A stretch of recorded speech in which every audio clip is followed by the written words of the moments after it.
Oke, halo anak-anak, berjumpa kembali dengan Mr. Yohan di pembelajaran tematik kelas 5. Nah, sekarang kita sudah sampai di akhir pembelajaran di tema 5 subtema 3, yaitu pada pembelajaran 5 dan 6. Nah, di pembelajaran 5 dan 6, kita akan belajar tentang simbiosis, yaitu hubungan makhluk hidup dengan ekosistem. Kemudian kita belajar melengkapi teks non-fiksi. Kita juga belajar properti tari dan pola lantai dalam tari bertema. Terus kita belajar semangat kekeluargaan dan gotong royong. Kita juga belajar menulis teks non-fiksi berdasarkan informasi pada artikel. Dan kita juga akan mempelajari tentang pementasan tari dengan iringan musik. Nah, yang pertama, di sini kita akan belajar tentang hubungan makhluk hidup dengan ekosistem. Nah, di ekosistem, ya, kalau anak-anak tahu, itu terjadi hubungan timbal balik antara makhluk hidup yang satu dengan makhluk hidup yang lainnya. Misalkan di ekosistem sawah, itu kan ada belalang yang makan padinya, terus ada juga burung yang makan padinya. Itu termasuk hubungan timbal balik. Tapi apakah hubungan itu menimbulkan dampak yang positif apa dampak yang negatif?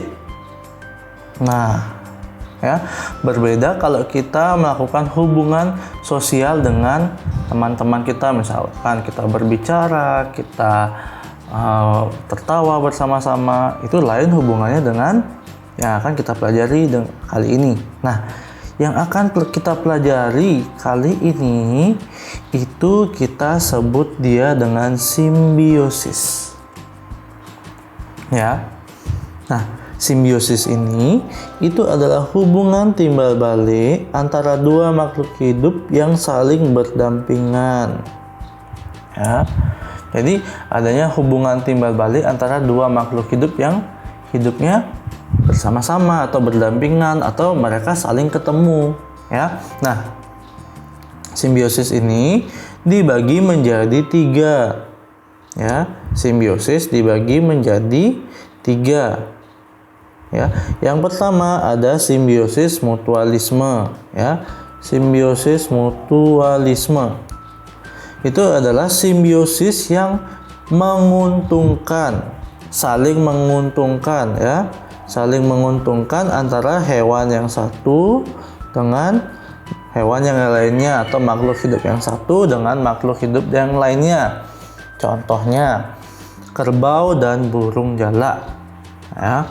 Nah, di simbiosis antara kerbau dan burung jalak, di sini kasusnya itu adalah di mana si burung jalak ini biasanya hinggap di punduknya kerbau. Ngapain dia di sana? Dia di sana untuk memakan kutu-kutu yang ada di tubuh kerbau. Ya, apa yang didapat oleh kerbau? Oh, bersih tubuhnya, nggak ada kutu. Terus yang didapat oleh burung jalak apa? Oh, dia kenyang karena dia makan kutu.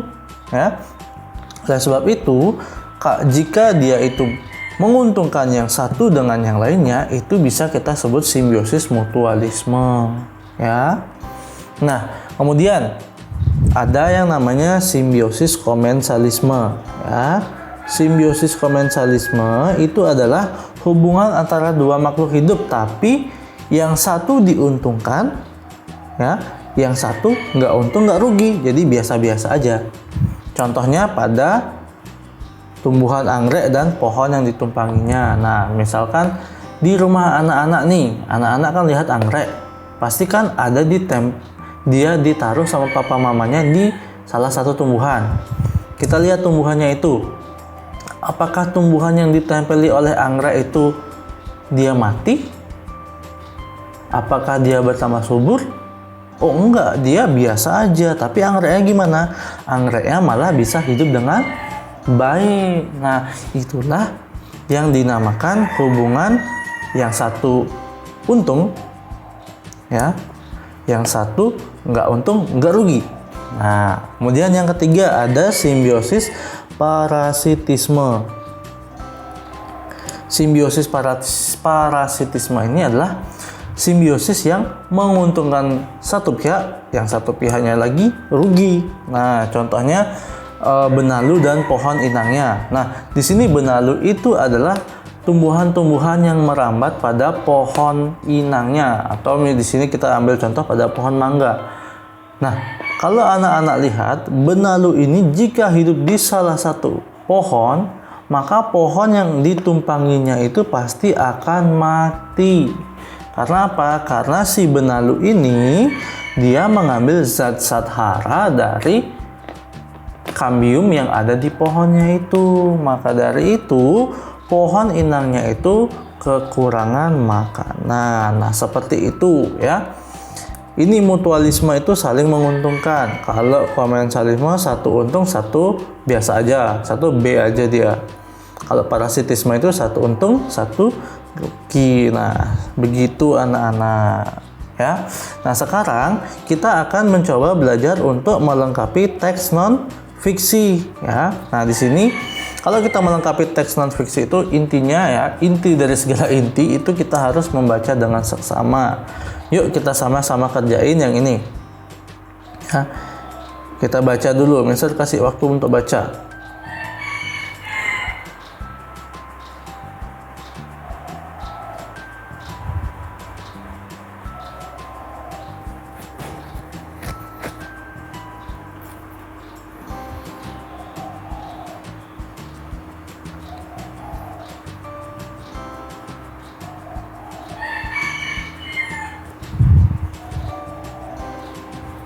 Oke, sudah. Nah, di sini judul teksnya itu adalah interaksi antar makhluk hidup ya, interaksi antara makhluk hidup. Nah, oke. Di sini kita akan mencoba melengkapi kalimat-kalimat yang rumpang. Rumpang itu artinya nggak lengkap. Nah, di sini nomor A, setiap makhluk hidup tidak dapat titik sendiri. Lihat di sini. Mana ada yang kalimat seperti itu ya? Oh, ini setiap makhluk hidup tidak dapat hidup. Oh, berarti di sini jawabannya tidak dapat hidup. Wah, kegedean bukannya. Tidak dapat hidup sendiri. Terus yang kedua, hubungan antar makhluk hidup dapat saling dan menguntungkan. Kita cari sekarang kalimatnya. Hubungan makhluk hidup dapat saling, oh ini dia, membantu. Wah, ya benar ya, membantu dan menguntungkan. Sini kita tulis membantu. Anak-anak juga tulis nanti ya di bukunya. Oke, sekarang hubungan antar makhluk hidup yang khas, yang hidup bersama dalam sebuah ekosistem dinamakan, kita lihat sini ya. Hubungan antar, ini dia. Hubungan makhluk hidup yang khas yang hidup bersama dalam sebuah ekosistem dinamakan simbiosis. Oke, kita tulis simbiosis. Oke. Simbiosis. Oke. Nah, yang keempat, simbiosis sebagai usaha makhluk hidup untuk bertahan hidup di lingkungannya. Oke, kita lihat simbiosis. Oh, lagi yang ini dia simbiosis bertujuan. Oh, berarti kita harus tulis di sini bertujuan. Bertujuan. Yang terakhir, simbiosis berasal dari bahasa Kita lihat di sini yang mana dia? Oh, yang ini simbiosis berasal dari bahasa Yunani. Kita tulis Yunani ya. Nah, seperti itu anak-anak cara melengkapi kalimat-kalimat yang rumpang pada teks non-fiksi. Oke, kita belajar tentang pola tari sekarang. Pola tari itu merupakan garis lantai yang dilalui oleh para penari. Ya. Nah, di sini kita lihat. Dalam tarian itu juga mereka menggunakan yang namanya properti. Ya, contohnya ini ada tari gantar. Tari gantar itu berasal dari Kalimantan. Di sini di mana dia itu tariannya menggambarkan seseorang yang sedang menanam padi. Ya. Tuh, seseorang yang sedang menanam padi. Di sini propertinya itu bisa tongkat penumbuk atau kayu penumbuk, terus ada bambu dan biji-bijian di dalam wadahnya itu ya. Bisa juga benih padi ya, bisa juga benih padi dalam wadahnya. Nah, di Kalimantan juga terdapat sebuah tari perang yang namanya tari kancet papatai. Nah, kancet papatai di sini dia biasanya menggunakan properti berupa mandau ya, perisai dan baju perang. Nah, properti dalam sebuah tarian itu memegang peranan penting. Karena apa?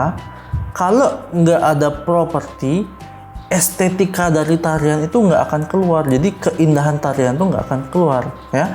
Jadi kalau kita memakai properti, itu bisa meningkatkan estetika dan keindahan tarian itu dan memperdalam makna tarian itu untuk apa ya. Nah, terus selain menggunakan properti, tarian bertema di sini juga menggunakan pola lantai tertentu. Anak-anak juga sudah belajar. Ini namanya pola lantai horizontal ya, ke samping. Pola lantai lurus berlawanan. Nah, ini ke sini. Terus pola lantai melingkar dan banyak pola lantai lainnya seperti itu. Oke, sekarang kita belajar tentang gotong royong ya. Di sini gotong royong itu merupakan suatu usaha bersama-sama untuk apa? Untuk membantu meringankan beban antar individu. Nah, oke, ada suatu pidato dari Bung Karno gini bilang, gotong royong itu adalah pembanting tulang bersama, pemeras keringat bersama, perjuangan membantu sesama, amal semua buat kepentingan semua, keringat semua buat kebahagiaan semua. Begitulah ya penggalan dari pidato Presiden Soekarno di sidang BPUPKI. Nah, gotong royong itu sudah mendarah daging ya, sudah menjadi kebiasaan kita bersama ya. Jadi kalau kita melakukan gotong royong di masyarakat ya, itu akan mendorong terciptanya suatu semangat kekeluargaan ya. Nanti masyarakat itu akan harmonis. Kenapa? Karena dengan kita bergotong royong seperti gambarnya ini ya, itu akan melatih kita untuk bekerja sama ya, untuk terjadinya solidaritas. Nah, seperti itu. Nah, gotong royong itu adalah kerja bersama. Jadi kita itu harus saling membantu di dalam kegiatan gotong royong. Nggak boleh memandang agama, suku, dan golongan, apalagi ras. Nah, ya, prinsip gotong royong itu sangat penting untuk melaksanakan pembangunan nasional, karena kita sebagai warga negara harus memiliki sikap atau pikiran yang saling memiliki. Oh, aku tuh saudaranya dia loh, jadi aku harus membantu dia ya, seperti itu. Nah, kita juga akan belajar tentang menulis teks non-fiksi berdasarkan informasi pada artikel ya. Nah, di sini untuk menulis teks non-fiksi dengan tambahan informasi yang bersumber dari artikel ya, anak-anak itu bisa mencomot atau mengambil sebagian dari artikel tersebut. Nah, di sini artikel itu merupakan sebuah karya tulis ya. Di sini Mr. garis bawahi sebuah karya tulis yang berisi tentang informasi yang berdasarkan fakta ya, yang biasanya terdapat dalam surat kabar. Jadi misalnya kalau ada berita dalam surat kabar, itu yang namanya artikel ya. Itu sangat penting anak-anak tahu. Nah, kita juga sekarang akan belajar tentang pementasan tari dengan iringan musik ya. Tari tanpa musik itu mungkin terdengar sesuatu yang agak asing bagi kita, tapi terdapat juga beberapa tari yang ditarikan tanpa menggunakan musik iringan. Contohnya tarian cak ya, yang bunyinya cak cak cak cak cak. Nah, itu kan tanpa musik iringan, cuma hanya dengan menggunakan kur aja. Nah, musik iringan itu berfungsi ya sebagai pengiring tari, juga dia memberi suasana pada tari yang ditampilkan. Nah, itu fungsi musik iringan Ya, kita garis bawahi fungsi musik iringan itu pemberi suasana tari yang disampaikan. Ya, nah kalau musiknya cepat, gerakan penariannya juga akan cepat. Kalau musiknya lembut, agak lambat, itu gerakan penariannya akan mengikuti musik itu. Nah, musik pada tarian ini dibagi menjadi dua. Ya, dibagi menjadi dua. Ada musik internal dan musik eksternal. Nah, kalau musik internal itu adalah musik yang ditimbulkan yang bersumber dari penarinya sendiri. Contoh bersiul, tepuk tangan, bernyanyi, petik jari, hentakan kaki, dan yang lainnya.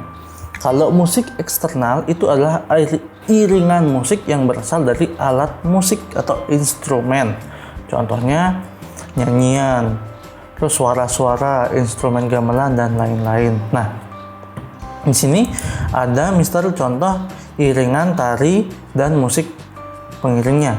Ya, contoh tarian dengan musik pengiringnya. Ya, di sini ada tari saman.